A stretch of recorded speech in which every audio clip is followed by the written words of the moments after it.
Halo, kawan naga. Kalau kita ngomongin dunia tambang, biasanya yang langsung kepikiran adalah alat berat raksasa, truk tambang super besar, atau hasil bumi seperti emas, batu bara, dan nikel. Tapi ada satu elemen penting yang sering terlupakan. Padahal tanpanya, semua aktivitas tambang bisa berhenti total. Jalan tambang. Yep, jalan tambang bukan jalan biasa, bukan cuma urusan tanah yang diratakan, tapi ini infrastruktur kritis yang harus tahan beban truk ratusan ton, cuaca ekstrem, dan bisa berubah setiap saat tergantung lokasi tambang. Di video kali ini, kita akan membongkar 7 fakta paling menarik tentang jalan tambang yang mungkin belum pernah kamu dengar sebelumnya. Pertama, jalan tambang dirancang khusus oleh insinyur geoteknik. Jalan tambang bukan dibangun asal ratain tanah, lalu dilalui alat berat. Pembangunan jalan ini dimulai dari survei geoteknikal mendalam. Tanah harus diuji. Apakah labil? Apakah rawan longsor? Berapa ketahanan tekan tanahnya? Insinyur geoteknik akan menghitung sudut kemiringan ideal agar truk tetap stabil saat naik turun, serta ketebalan lapisan jalan agar bisa menahan berat kendaraan yang bisa mencapai lebih dari 400 ton.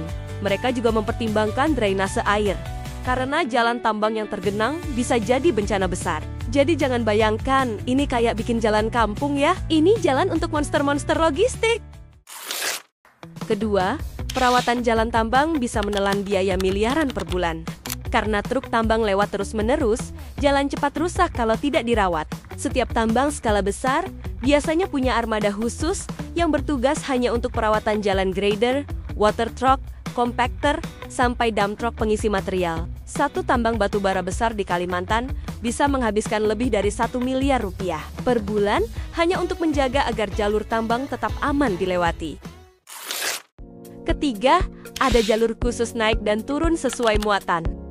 Truk yang baru bongkar muatan dan truk yang lagi angkut penuh harus pisah jalur. Kenapa? Karena truk bermuatan penuh punya risiko lebih tinggi buat tergelincir, remblong, atau kehilangan kendali saat jalan menurun. Makanya, jalur turun biasanya dibuat lebih landai, punya penahan tambahan, dan ada escape route darurat. Sementara jalur naik didesain supaya truk kosong bisa melaju sedikit lebih cepat, hemat waktu, dan efisien bahan bakar.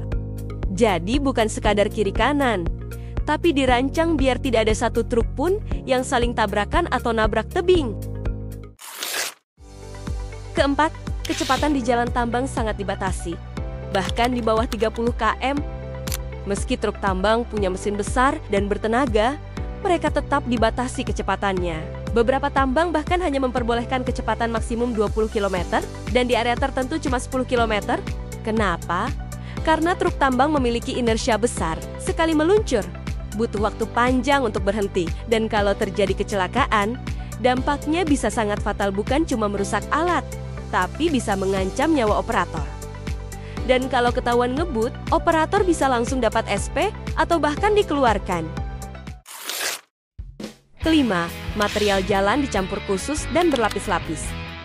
Lapisan atas jalan tambang harus tahan tekanan tinggi dan minim debu. Biasanya terdiri dari batu split, clay yang dipadatkan, hingga geotekstil. Bukan cuma kuat, tapi juga smart, karena bisa mengalirkan air dan mencegah beban truk membuat tanah ambles. Di beberapa tambang modern, bahkan digunakan teknologi stabilisasi tanah menggunakan bahan kimia agar permukaan tetap padat meskipun diguyur hujan berhari-hari. Jadi, jalan tambang itu lebih mirip landasan pesawat untuk truk-truk raksasa.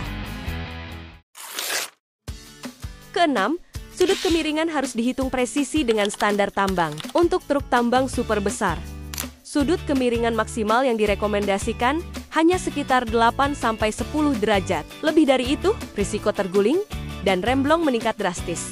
Biasanya jalan tanjakan dibuat zigzag agar sudutnya lebih landai, dan jalur turunan dilengkapi runaway ramp atau jalur darurat dengan pasir halus untuk menghentikan truk yang remnya blong.